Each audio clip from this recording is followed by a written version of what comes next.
이 시간 우리에게 주시는 하나님의 말씀은 욥기 37장 14절 24절 말씀입니다.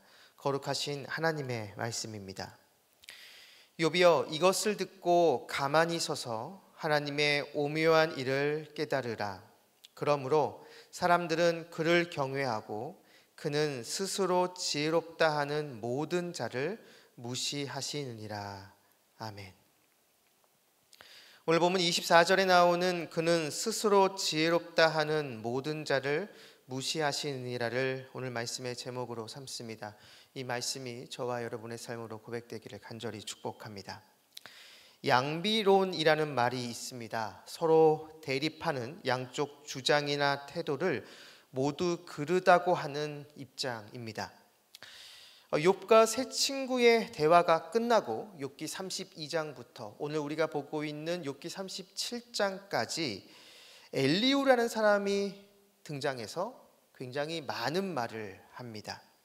이 엘리후에 대해 전에는 긍정적인 평가들이 많았습니다. 오늘 본문 다음 장, 그러니까 38장에 드디어 하나님이 욥을 만나주시고 말씀하시는데 그것이 있기 전에 이 욥을 준비시켜주는 역할을 한다라는 것이죠. 실제로 엘리후의 발언과 이 38장 이후에 나오는 하나님 말씀과 굉장히 흡사한 내용들이 있습니다. 하지만 최근의 학자들에 의하면 이 엘리후에 대한 평가가 좀 다릅니다. 이 엘리후를 가리켜 양비론자라고 많이 이야기를 하는데요. 엘리후는 욥과 세 친구들을 모두 비판하기 때문입니다.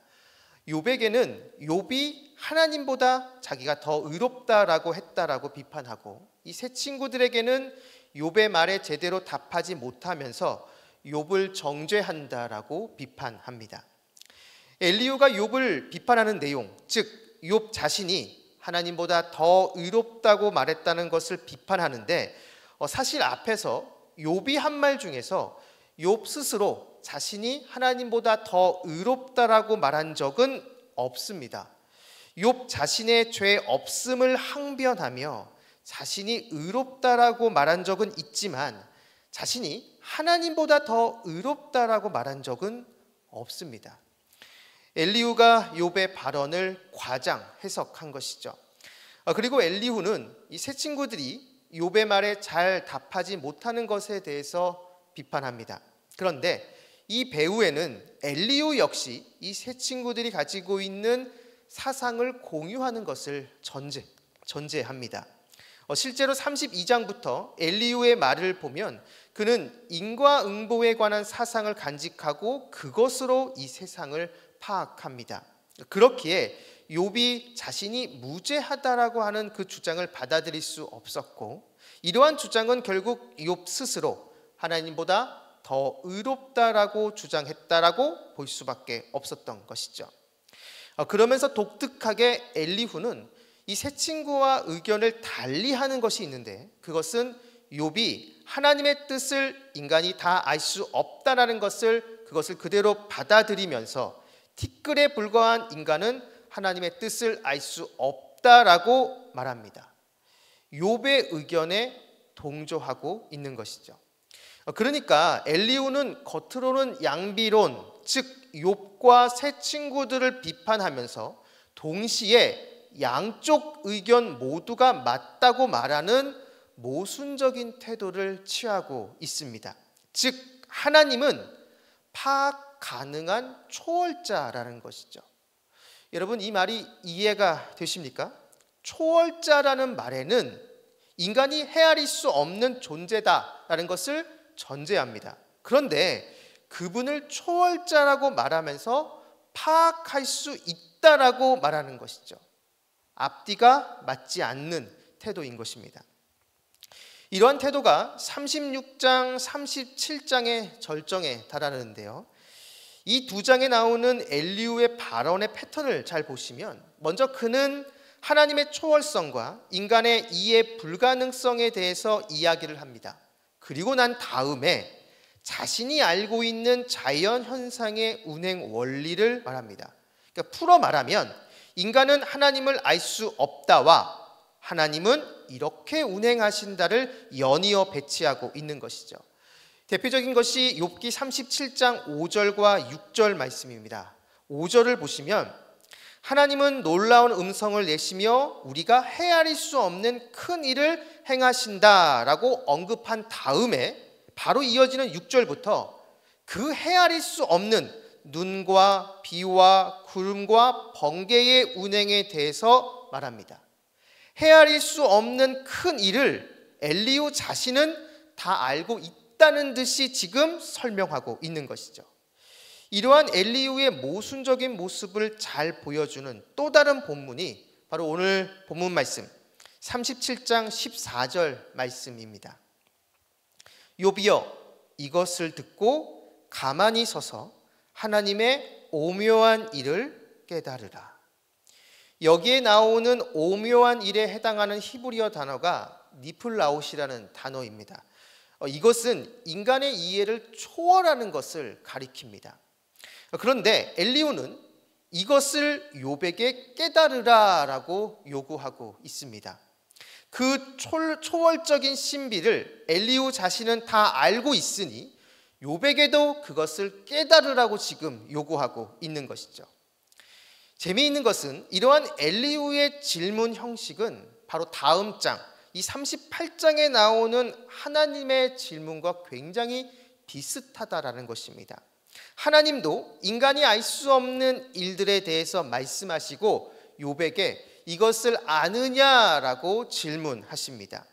하나님은 이렇게 질문하실 수 있습니다. 그런데 엘리후는 33장에서 본인이 이야기를 했듯이 욥과 동일한 인간에 불과합니다. 그럼에도 모든 것을 다 알고 있다라는 이러한 태도는 스스로 하나님 자리에 앉아 하나님 노릇을 하고 있는 교만한 태도인 것이죠. 그렇기에 엘리후의 말은 모순됩니다. 그래서일까요? 다른 세 친구들이 말하면 욥은 그것에 대해서 하나씩 다 반박하는데 이 엘리후의 말에는 욥은 답하지 않습니다. 아마도 엘리후의 상당한 말들이 이미 세 친구들의 의견과 비슷하고 동시에 들어도 모순되는 말이기 때문에 욥은 대답할 필요성을 느끼지 못했던 것 같습니다. 엘리후의 마지막 말은 이것입니다. 오늘 본문 24절인데요. 그는 스스로 지혜롭다 하는 모든 자를 무시하시느니라. 여기에 나오는 그는 하나님을 가리킵니다. 즉 하나님은 스스로 지혜롭다 하는 모든 자를 무시하신다라는 것이죠. 바로 이것이 엘리후의 마지막 말입니다. 엘리후는 이것을 욥에게 말하고 있습니다. 욥 스스로 지혜롭다라고 말하고 있다라는 것이죠. 그래서 하나님이 지금 욥을 무시하고 있다라고 엘리후는 말하고 있는 겁니다. 그런데 저는 개인적으로 이 말이 이후에 하나님께서 욥에게 나타나셔서 욥을 인정하시고 욥의 세 친구들은 질책하시는데 이 엘리후에 대해서 하나님은 어떠한 언급도 하지 않는 것에 대한 이유라고 생각합니다. 엘리후는 스스로 욥과 세 친구들 위에 있는 지혜로운 자다라고 생각하며 양쪽 모두를 비판했습니다. 마치 하나님처럼 말이죠. 스스로 지혜롭다 여기는 엘리후를 하나님은 무시하십니다.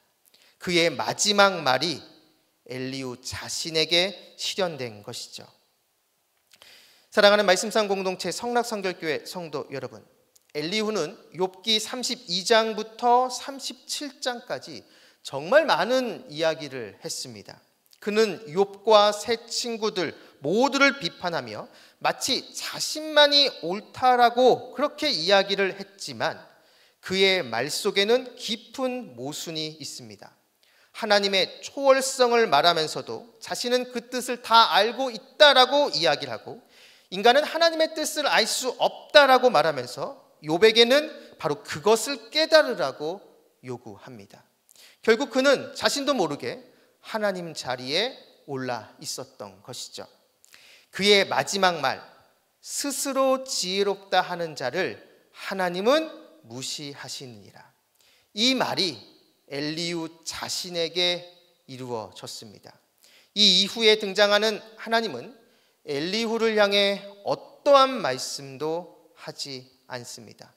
스스로 지혜롭다 생각한 엘리후를 하나님은 철저히 무시하십니다.